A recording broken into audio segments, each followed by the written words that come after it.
Hi viewers, அனைவருக்கும் வணக்கம். இந்த வீடியோவில் நாம் என்ன பார்க்க போகிறோம் அப்படின்னா, டிஎன்பிஎஸ்சி போர்ட்டலில் உங்களுடைய ப்ரொஃபைலில் ஒன் டைம் ரெஜிஸ்ட்ரேஷனில் வந்துட்டு ஆதாரை வந்து எப்படி லிங்க் பண்ண போகிறோம் அப்படின்றத பற்றி தான் அந்த வீடியோவில் பார்க்க போகிறோம். வாங்க வீடியோக்குள்ளே போகலாம்.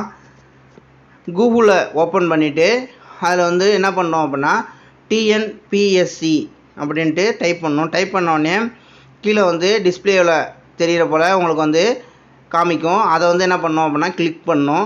கிளிக் பண்ணோடனே டைரெக்டாக வந்து டிஎன்பிஎஸ்சியோடைய வெப்சைட் உள்ளே போவோம். உடனே அந்த நிரந்தர பதிவு விவரங்களை வந்து கிளிக் பண்ணணும்.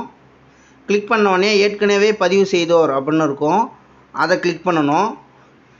கிளிக் பண்ணோடனே பயனாளர் குறியீடு கேட்கும். பயனாளர் குறியீடு கேட்குறப்ப உங்களுடைய பயனாளர் குறியீடு என்னவோ, நீங்கள் வந்து ஒன் டைம் பண்ணுறப்ப என்ன பயனாளர் குறியீடு கொடுத்தீங்களோ அதை வந்து என்ட்ரு பண்ணணும். அதுக்கப்புறம் கடவுச்சொல் கேட்கும், பாஸ்வேர்டு. நீங்கள் என்ன பாஸ்வேர்டு ஓப்பன் பண்ணுறப்ப ஒன் டைம் ஓப்பன் பண்ணுறப்ப கொடுத்தீங்களோ அதை கொடுக்கணும்.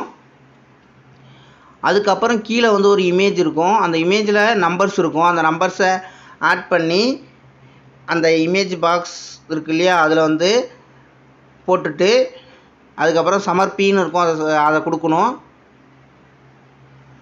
அதை கொடுத்தோடனே டைரெக்டாக வந்து உங்களுடைய ஆதார் கார்டு இணைக்கிறதுக்கான ஆப்ஷன் வரும். அதில் வந்து உங்களுடைய ஆதார் கார்டு இருக்கா அப்படின்னு கேட்கும். அதை ஓப்பன் பண்ணி அதில் வந்து எஸ் அப்படின்னு கொடுக்கணும். எஸ்ன்னு கொடுத்தோடனே உங்களுடைய ஆதார் கார்டு நம்பர் கேட்கும். ஆதார் கார்டு நம்பரை வந்து என்ட்ரி பண்ணணும். மொத்தம் வந்து 12 டிஜிட் இருக்கும். அந்த 12 டிஜிட் நம்பரையும் என்ட்ரு பண்ணணும்.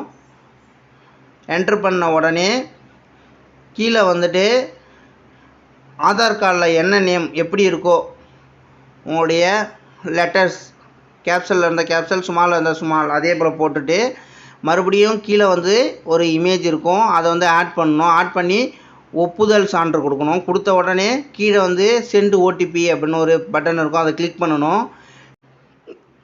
உங்களுடைய ஆதார் கார்டில் நேம் எப்படி இருக்கோ அதே போல் கரெக்டாக நேமை வந்து என்ட்ரு பண்ணணும்.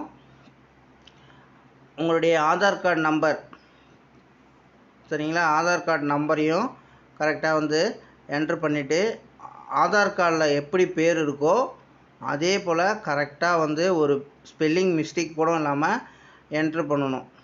என்ட்ரு பண்ணி முடித்ததுக்கப்புறம் உங்களுடைய அந்த டிஸ்பிளேவில் வந்து காமிக்கும் உங்களுடைய ஓடிபி. ஒன் டைம் ரெஜிஸ்ட்ரேஷனில் எப்படி நேம் இருக்கோ அதையும், ஓகேங்களா, இப்போ காமிக்குது பாருங்கள். ஆதார் எண்ணு, உங்களுடைய ஆதாரில் எப்படி பேர் இருக்குது, டேட் ஆஃப் பர்த், இது எல்லாமே காமிக்கும். இப்போ நீங்கள் ஓகே பண்ண பிறகு சக்ஸஸ்ஃபுல் வெரிஃபைடு ஆதார்னு வந்துடுச்சு பாருங்கள்.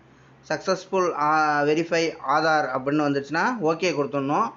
ஓகே கொடுத்த உடனே மறுபடியும் டைரெக்டாக என்ன ஆகும் அப்படின்னா உங்களுடைய ப்ரொஃபைல் வந்து ஓப்பன் ஆகிடும். ப்ரொஃபைல் ஓப்பன் ஆனது அப்படின்னா இப்படி தான் ஓப்பன் ஆகும். இப்போ வந்து இவங்க வந்து இன்னும் ரினியூவல் பண்ணாமல் இருக்காங்க. அந்த ரினியூவல் பண்ணுறதும் வீடியோ நான் போட்டிருக்கேன். அந்த வீடியோவையும் டிஸ்கிரிப்ஷனில் போகிறோம், பார்த்து தெரிஞ்சுக்கோங்க. தேங்க்யூ ஃபார் வாட்சிங் திஸ் வீடியோ.